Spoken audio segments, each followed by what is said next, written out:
Quand on a décidé de créer cette commission, c'était le 10 janvier, 15 janvier. Alors, bien entendu, chaque fois qu'on veut faire quelque chose dans notre pays, les gens voient ça un peu d'un mauvais œil. C'est pourquoi un arrêté a été pris avec une date d'un mois pour laisser à la commission de 4 membres pouvoir travailler. Le parquet général s'y est mis, la décision a été prise ensemble et finalement le travail a été fait au bout d'un mois. On a attendu 15 jours pour donner les résultats de cette commission. Alors, le principe de cette commission est assez important parce que la détention préventive abusive, c'est quelque chose qui est contraire même à l'état de droit, c'est quelque chose qui va à l'encontre de la lutte contre l'impunité. Donc, c'est un des buts de la réforme de la justice que nous pratiquons. Alors, on va analyser, le parquet va analyser, l'administration pénitentiaire va analyser le contenu de ce rapport, notamment les recommandations. Donc pour les peines légères et qui sont excessivement en prison sans être jugées, on va en tirer les conséquences. Pour les peines criminelles également, tout ça, ça va dans le sens de la lutte contre l'impunité. Ça a été fait dans ce but, même s'il y a eu quelques critiques dessus, et j'aimerais bien que ces critiques fassent entendre leur voix. Et quand on entend ça, quand on constate ça, on est malheureux pour son pays, pour ses citoyens.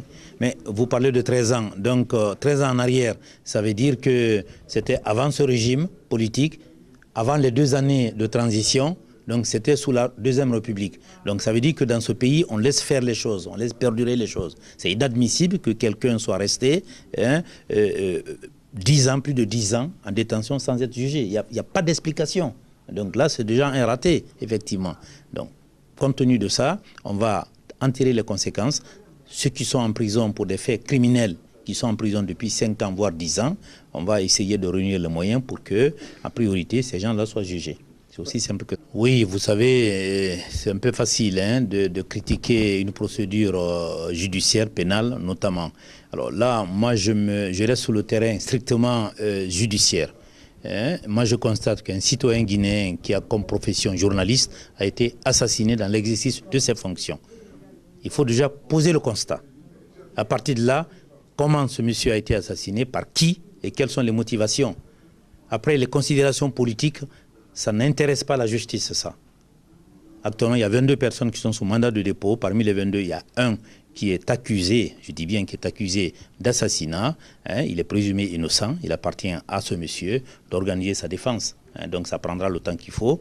Les juges iront jusqu'au bout dans la recherche, dans les investigations et dans la recherche de la vérité pour que ce crime ne soit... Oui, ça c'était un jeu de mots. Je crois que c'est journaliste d'espace. C'était un jeu de mots. Je les invite d'aller faire un tour à Yoropoguia dans les semaines à venir. Vous savez, quand vous avez un partenaire étranger, une entreprise espagnole, qui construit une prison à 98,5%, nous, on ne participe qu'à 1,5%, 1 milliard et quelques, et que moi, je suis incapable de payer ça. Vous croyez que je vais continuer à les mettre les couteaux sous la gorge et tout? Donc il faut être réaliste. Il faut que les Guinéens soient réalistes et tout. En revanche, notre responsabilité, c'est que la convention soit respectée. Elle a été signée, elle a été validée par 3 ministres d'État de la République, ministre de la Justice qui est le représentant de l'État, celui de l'économie et des finances, et puis les grands projets. Et ça a été validé en Espagne là-bas par le consortium espagnol. J'ai vu les 2 ministres espagnols. Il n'y a absolument pas de raison que ça ne puisse pas se faire. D'autant plus que c'est l'intérêt de la Guinée. Puisque dans la convention, ils doivent faire un centre d'affaires là où il y a l'ancienne prison à Coronti, avec un bail amphithéotique de 70 ans. Alors, je vous épargne les détails. C'est comme ça que beaucoup de pays se sont développés. Allez au Rwanda, allez même en Côte d'Ivoire à côté.